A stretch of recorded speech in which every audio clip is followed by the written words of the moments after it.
August 18 ஆவணி 3. மரணத்தை பற்றிய நினைவு.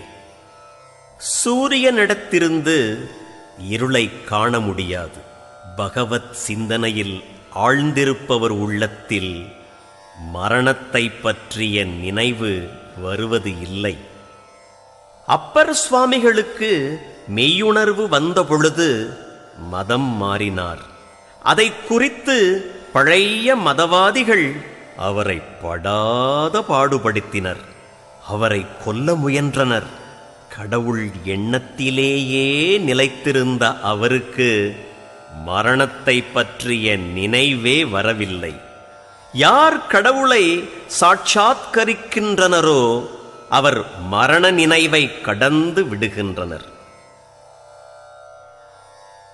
மார்க்கண்டற்காக மரளிப்பட்ட பாட்டை உன்னிப் பார்க்கின் அன்பர்க்கென்ன பயங்கான் பராபரமே. தாயுமானவர்.